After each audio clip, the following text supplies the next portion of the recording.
आकाशवाणी गोरखपुर से प्रादेशिक समाचार।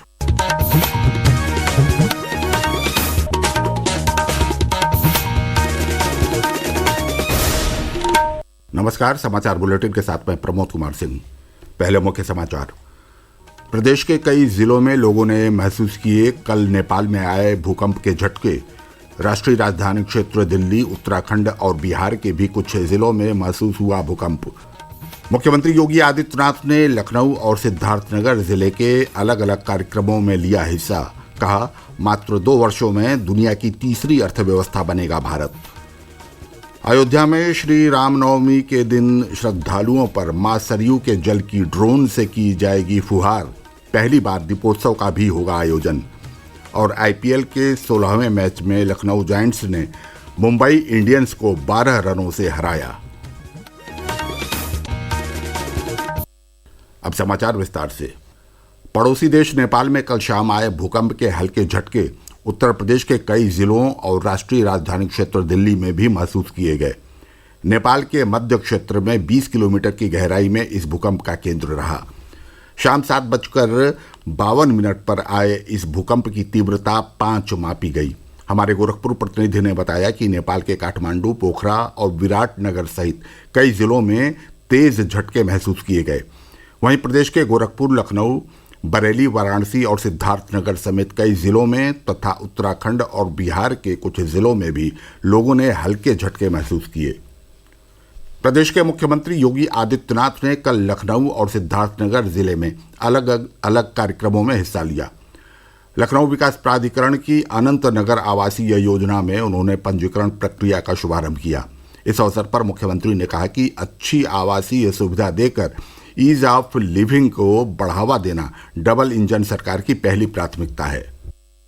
लोगों को अच्छे आवासीय सुविधा प्राप्त हो, ईज ऑफ लिविंग बेहतर हो, यह डबल इंजन सरकार की पहली प्राथमिकता है। प्रधानमंत्री मोदी जी ने पिछले 10 वर्ष में इस दिशा में देश के अंदर बड़े कदम बढ़ाए हैं। आवासीय क्षेत्र में नई टेक्नोलॉजी को ला करके इसे अत्याधुनिक स्वरूप देने के साथ साथ समय से पूर्व उपलब्ध कराना और सस्ते आवासीय सुविधा उपलब्ध करवाना, ये आज की आवश्यकता है। लखनऊ विकास प्राधिकरण की तरफ से करीब 800 एकड़ क्षेत्र में 7,000 करोड़ रुपए की लागत से ये योजना विकसित की जा रही है। मुख्यमंत्री कल सिद्धार्थनगर जिले के डुमरियागंज में गुरु गोरक्षनाथ ज्ञानस्थली विद्यालय के उद्घाटन समारोह में भी सम्मिलित हुए। कार्यक्रम को संबोधित करते हुए उन्होंने कहा कि पहले यह क्षेत्र विकास में काफी पिछड़ा था, लेकिन सरकार के प्रयासों से परिवर्तन देखने को मिल रहा है। 10 वर्ष में एक नया भारत का दर्शन हो रहा है। कभी भारत के सामने पहचान का संकट था, आज ये नया भारत है। एक भारत है और श्रेष्ठ भारत भी है। ये भारत अब दुनिया का पिछलग्गू नहीं बल्कि दुनिया की 5वीं बड़ी अर्थव्यवस्था बन चुका है और आने वाले समय में मात्र 2 वर्ष में भारत दुनिया की तीसरी बड़ी अर्थव्यवस्था बनेगा, इसमें कोई संदेह नहीं। मुख्यमंत्री आज से गोरखपुर दौरे पर हैं। वे आज और कल गोरखपुर को 2,842 करोड़ रुपए के विकास कार्यों तथा औद्योगिक प्रगति की सौगात देंगे। मुख्यमंत्री आज गोरखपुर विकास प्राधिकरण की 1,642 करोड़ रुपए की लागत वाली 107 विकास परियोजनाओं का लोकार्पण और शिलान्यास करेंगे। इसके अलावा कल वो गोरखपुर औद्योगिक विकास प्राधिकरण गीडा में 1,200 करोड़ रुपए के निवेश वाली एक डिस्टिलरी प्लांट का लोकार्पण भी करेंगे। उत्तर प्रदेश परिवहन निगम में 5,000 महिला अभ्यर्थियों की संविदा परिचालक के रूप में भर्ती की जाएगी। यह जानकारी कल परिवहन राज्य मंत्री स्वतंत्र प्रभार दया शंकर सिंह ने दी। उन्होंने बताया कि महिला अभ्यर्थियों के पास इंटरमीडिएट और कंप्यूटर का CCC प्रमाण पत्र होना अनिवार्य है। इसके अलावा NCC से B प्रमाण पत्र, NSS प्रमाण पत्र, भारत स्काउट एंड गाइड का राज्य पुरस्कार प्रमाण पत्र और राष्ट्रपति पुरस्कार प्रमाण पत्र प्राप्त अभ्यर्थियों को 5% की छूट दी जाएगी। महिला अभ्यर्थियों की सुविधा को ध्यान में रखते हुए उनकी नियुक्ति उनके गृह जिलों के डिपो में ही की जाएगी। परिवहन मंत्री ने बताया कि भर्ती प्रक्रिया के तहत 8 अप्रैल से 17 अप्रैल तक विभिन्न शहरों में रोजगार मेले आयोजित किए जाएंगे। प्रादेशिक समाचार आप आकाशवाणी गोरखपुर से सुन रहे हैं। ये समाचार बुलेटिन हमारे YouTube channel AIR news Gorakhpur और एक्स हैंडल AIR न्यूज़_GKP पर भी उपलब्ध है। अयोध्या में श्री राम नवमी को भव्य रूप से मनाने के लिए इस बार जिला प्रशासन ने विशेष तैयारी की है। इसी क्रम में कल श्री राम जन्मोत्सव का पोस्टर रिलीज किया गया। जिलाधिकारी चंद्र विजय सिंह ने इस मौके पर बताया कि राम नवमी के दिन श्रद्धालुओं पर मां सरयू के जल की ड्रोन से फुहार की जाएगी। जो श्रद्धालु आ रहे हैं उनके ऊपर ड्रोन से हम लोग सरयू नदी का जो जल है फुहार कह लें या उससे उनको थोड़ा और ठंडक का एहसास मिलेगा और जो भावना है उससे, क्योंकि निश्चित रूप से सरयू की मान्यता है, सरयू में लोग स्नान करने यहाँ पे आते हैं स्पेशली, और राम जन्मभूमि राम जन्मोत्सव के दिन सरयू नदी के स्नान का और ज्यादा महत्व होता है। श्री राम नवमी के अवसर पर पहली बार दीपोत्सव का आयोजन किया जाएगा। इसके अंतर्गत 2 लाख से अधिक दीप जलाए जाएंगे।